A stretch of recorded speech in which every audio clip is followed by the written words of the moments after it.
दोस्तों, आपने ज़ॉम्बीज़ की ढेर सारी मूवी देखी होंगी, लेकिन अगर ऐसा हो कि ज़ॉम्बीज़ के भी दिमाग हो जाए और वो इंटेलिजेंट हो जाएं तो मज़ा दुगना हो जाते हैं। ऐसे ही कुछ कहानी है नेटफ्लिक्स पर रिलीज हुई आर्मी ऑफ द डेड की, जिसकी IMDb रेटिंग है 6/10। रॉटन टमाटो ने 70% और 75% गूगल यूजर्स ने इसे लाइक किया है। तो चलिए इसकी कहानी शुरू करते हैं। कहानी के शुरू में दिखाया जाता है कि कुछ सिपाही एक कंटेनर को वेगस शहर में लेके जा रहे हैं। उनको खुद भी नहीं पता कि उस कंटेनर में क्या है। अचानक से एक कार आकर उनसे भिड़ती है और कंटेनर दूर जाकर गिर पड़ता है। एक सिपाही कंट्रोल रूम में फ़ोन करता है और सारी घटना बताता है। तभी कंट्रोल रूम से आवाज़ आती है कि वहाँ से आप लोग जितना दूर भाग सकते हैं भाग के चले जाइए। उन्हें कुछ समझ में नहीं आता और वो कंटेनर के पास जाते हैं। वहाँ से एक बहुत बड़ा आदमी निकलता है। वह एक ज़ॉम्बी होता है और सबको मार डालता है, और वो जितने लोगों को मारा होता है सब के सब ज़ॉम्बी बन जाते हैं और उनके सामने अब पूरा वेगास शहर था। और फिर शुरू होता है मौत का तांडव। पूरे शहर में ज़ॉम्बीज फैल जाते हैं और लोगों को काट काट कर अपने जैसा बनाने लगते हैं। लाखों लोग ज़ॉम्बीज बन चुके हैं। सेना जी जान से बचाव कार्य में जुटी हुई है और स्कॉट वार्ड भी अपनी पूरी टीम के साथ बचाव कार्य कर रहा है। उसकी टीम से भी कई सारे लोग मारे जाते हैं और अंत में होते होते स्कॉटलैंड शहर को पूरी तरह घेर दिया जाता है और अब उसमें लाखों ज़ॉम्बीज हैं। बचाव दल का काम खत्म हो गया है, इसलिए वार्ड भी अब प्राइवेट जॉब कर रहा है। टीवी में दिखाया जाता है कि ज़ॉम्बीज से भरे उस वेगास शहर को परमाणु बम से उड़ा दिया जाएगा। तभी वहाँ पर टनाका नाम का एक आदमी आता है और वह वार्ड से डील करता है। कहता है कि परमाणु बम गिरने में अभी 2 दिन बाकी हैं, इसलिए तुम अपनी टीम के साथ जाओ और वहाँ पर एक होटल के लॉकर में $200 मिलियन रखे हुए हैं और उसे वापस लाने पर उसमें से 50 मिलियन तुम्हारा हो जाएगा। उसने सोचने का समय और होटल का ब्लूप्रिंट वार्ड को दे दिया। वार्ड घर आकर काफ़ी सोचता है। वो अपनी बेटी के भविष्य के बारे में सोचता है। उसकी बेटी केट, जो अब वहाँ पे सर्किल के पास वॉलंटियर का काम कर रही है, वह वार्ड से कभी बात नहीं करती। वार्ड को लगता है कि शायद जब उसने उसकी माँ को मार दिया था कि जब वो ज़ॉम्बी बनने वाली थी, शायद इसीलिए बात नहीं करती है। इधर केट की एक दोस्त है गीता, जो कि अपने 2 बच्चों के साथ रहती है। उसे पैसों की सख्त ज़रूरत है और वह भी सर्किल में जाकर पैसे चुराना चाहती है। ये दोनों बात कर ही रहे होते हैं कि तभी कमिंस नाम का एक पुलिस वाला आता है और इन दोनों को परेशान करता है। उधर वार्ड ने टनाका को फ़ोन करके काम के लिए हाँ कह दिया। टनाका उसे टीम तैयार करने के लिए कहता है। अब वार्ड को टीम तैयार करनी है। वह अपने 2 पुराने साथियों के पास जाता है और उसे प्लान की चर्चा करता है, मारिया क्रूज और वेंडरोव के पास। दोनों तुरंत हाँ कर देते हैं। अब इसके अलावा इनको एक हेलीकॉप्टर चलाने वाला, एक कोई भी लॉकर तोड़ने वाला और एक कुछ ज़ॉम्बीज मारने वाले चाहिए। दरअसल प्लान ही ऐसा है कि सभी लोग साथ में होटल में घुसेंगे और कसिनो की लाइट्स ऑन करेंगे और उसके बाद लॉकर को तोड़ेंगे, पैसा निकालेंगे और छत पर जाकर हेलीकॉप्टर होगा और वहाँ से वो लोग उड़ जाएंगे। इतना सा प्लान था। सभी लोग एक जगह पर इकट्ठा होते हैं। माइकी अपने साथ एक लड़की चैम्बर्स को भी लाया है, वह भी साथ में चलेगी। उसके अलावा टनाका ने भी एक आदमी को भेजा है जिसका नाम मार्टिन है और वह सारी जानकारी टनाका को देगा। अब पूरी टीम तैयार है जाने के लिए। सर्कल के अंदर घुसने के लिए वार्ड अपनी बेटी केट का सहारा लेता है। केट बहुत कहने के बाद मान जाती है और वह बस से उन लोगों को वहाँ पहुँचा देती है। केट ने वहाँ पहुँचकर उन सब का परिचय लिली से कराया, जो कि एक पासपोर्ट का काम करती है, लोगों को अंदर और बाहर ले जाने का। ये लोग अंदर जाने ही वाले होते हैं कि तभी केट को पता चलता है कि लिली ने गीता को भी अंदर भेज दिया है और गीता अभी तक वापस नहीं आई है।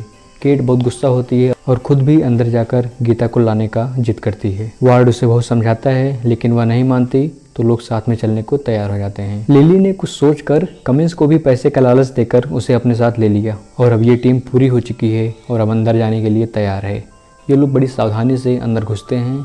वहाँ पर पूरी तरीके से सब कुछ बिखरा पड़ा हुआ था। तभी इन्हें गुर्राने की आवाज़ आती है और ये लोग छुप कर देखते हैं तो एक शेर भी ज़ॉम्बी बन चुका है और वह दहाड़ रहा है। शेर के जाने के बाद अचानक से लिली ने कमिंस के पैर में गोली मार दी। सबके पूछने पर उसने बताया कि यह उन लोगों के लिए आहार बनेगा जो यहाँ पर राजा के रूप में रहते हैं, यानी कि ज़ॉम्बी। ये ज़ॉम्बी हमसे कहीं ज़्यादा शातिर और ख़तरनाक हैं। हो सकता है कि आहार पाने के बाद कुछ समय के लिए यह छोड़ दें हमें। तभी वहाँ पर ज़ॉम्बीज़ के राजा और रानी साथ में आते हैं और कमिंस को खींचकर उठा ले जाते हैं अपने ओलंपियस में। और रास्ता साफ होने पर टीम फिर आगे बढ़ती है होटल की तरफ, लेकिन वह राजा इनकी सारी गतिविधि को देख रहा होता है। दरअसल ये ऐसे ज़ॉम्बीज का साम्राज्य है जिनके पास सोचने समझने की क्षमता भी है और दिमाग भी है। इनके अपने एक राजा और एक रानी है। यही लोग पूरी बागडोर संभालते हैं। रानी के पेट में बच्चा है और इसलिए खुशी के मारे सभी लोग जब कमिंस को लाते हैं तो उसे अच्छे से काट कर खाते हैं। इधर वार्ड और उसकी टीम होटल के लिए आगे बढ़ रहे होते हैं। रास्ते में उनको कुछ ज़ॉम्बीज़ सोते हुए मिलते हैं। इन लोगों को ज़ॉम्बीज़ को बिना छुए आगे निकलना होता है। अचानक से चैम्बर्स से एक ज़ॉम्बी छू जाता है और फिर धीरे धीरे सारे ज़ॉम्बी जग जाते हैं और फिर शुरू हो जाती है मारकाट। चैम्बर्स सभी को बड़ी बहादुरी से मार रही होती है। तभी मार्टिन ने दरवाज़ा बंद कर दिया और चैम्बर वहाँ पर फंस जाती है। माइकी के पूछने पर भी मार्टिन ने कुछ नहीं बताया और कहा कि मुझे नहीं पता, और आखिर में चैम्बर्स सभी से लड़ते हुए और शहीद हो जाती है। अब ये लोग आगे बढ़ते गए और आखिर में होटल में पहुंच गए। रास्ते में दिखने वाले सभी ज़ॉम्बीज़ को मारते हुए ये लोग जब आगे बढ़ रहे थे तो पता चला कि टनाका ने इसके पहले भी कई सारे लोगों को खजाना खोजने के लिए भेजा था, लेकिन वो सभी लोग मारे गए। फिलहाल ये लोग आगे अपना काम बढ़ाते हैं और ये ग्रुप कई भागों में बढ़ जाता है। कुछ लोग हेलीकॉप्टर को ठीक करने के लिए जाते हैं, कुछ लोग फ्यूल भरने के लिए जाते हैं और कुछ लोग बाहर रखवाली करने के लिए खड़े हो जाते हैं। फ्यूल भरते समय वार्ड और केट ने अपने पिछले गिले शिकवे भी दूर किए और फ्यूल भर के लाइट को ऑन किया तो पूरा कैसीनो जगमग हो गया और वहाँ पर एक बड़ा सा लॉकर साफ साफ दिखने लगा। और अब बारी थी डाइटर की, जो अपने हाथों के कमाल से लॉकर खोलने वाला था। उसके साथ वंडरॉप भी था। लॉकर बहुत हाईटेक था, इसलिए ये लोग तरह तरह के दिमाग लगाने लगे। इधर गीता और उनके साथियों को ज़ॉम्बी राजा ने ही अपने पास बंदी बनाकर रखा हुआ था। काफ़ी समय बीत गया था और ज़ॉम्बी रानी फिर से उनके पास आक्रमण करने के लिए आ गई थी। गेट पर मार्टिन और लिली तैयार थे। मार्टिन ने अपनी आधुनिक गन से उस रानी को बांध दिया और साथ में आए ज़ॉम्बी को मारने के बाद मार्टिन ने रानी के गले को रस्सी से काट दिया। रानी की चीख राजा ने सुन ली थी और वो भागते हुए वहाँ पर पहुँच गया। मार्टिन ने बताया कि टनाका को लॉकर वाले पैसे से कोई मतलब नहीं है, उसे तो सिर्फ रानी का सर चाहिए था, इससे वो बहुत अमीर बन सकता था। लिली ने कहा कि तुमने बहुत गलत किया और इसका परिणाम अब बहुत भयंकर होगा। इधर लॉकर खोलने की सारी कोशिशें की जा रही थी। जितने भी नियम हो सकते थे सारे लगाए जा रहे थे, लेकिन लॉकर खुल नहीं रहा था। तभी एक बड़ी खबर आई, जो परमाणु बम एक दिन बाद गिराया जाने वाला था उसे अब टाल दिया गया है और सिर्फ 2 घंटे में वह परमाणु बम गिराया जाएगा। अब इनके पास सिर्फ 2 घंटा था। वार्ड ने हेलीकॉप्टर के लिए पीटर से पूछा तो उसने कहा कि अभी नहीं बना है, और लॉकर के लिए डीटर से पूछा तो उसने कहा कि अभी उसे आधा घंटा और चाहिए। इधर ज़ॉम्बी राजा भागते हुए अपनी रानी के पास आया और कटा हुआ सर देखकर बहुत रोया और ऊपर से बहुत ज़्यादा गुस्सा हुआ और लाश को लेकर तुरंत ओलंपस चला गया।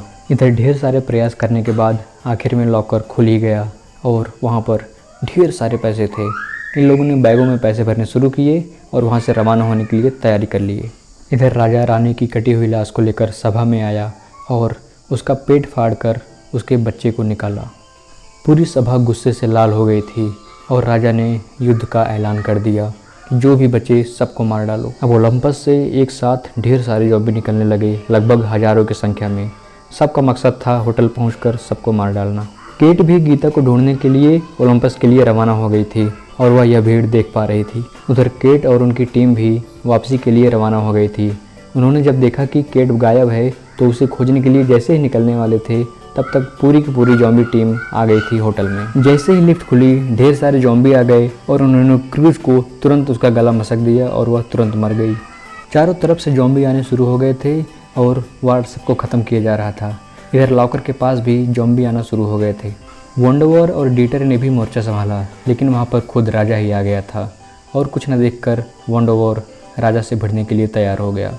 दोनों लोग भिड़ गए थे। उसने बहादुरी से राजा का सामना किया, लेकिन वह ज़्यादा देर टिक न पाया। जैसे ही राजा उसे मार डालने वाला था कि तभी डीटर आ गया और उसने वंडरवॉर को लॉकर में डाल दिया और लॉकर बाहर से बंद कर दिया और राजा ने डीटर को मार डाला। इधर मार्टिन और लिली एक साथ सबको ख़त्म करते हुए आगे बढ़ रहे थे कि तभी मार्टिन ने फिर धोखेबाजी की और लिली को अंदर बंद कर दिया।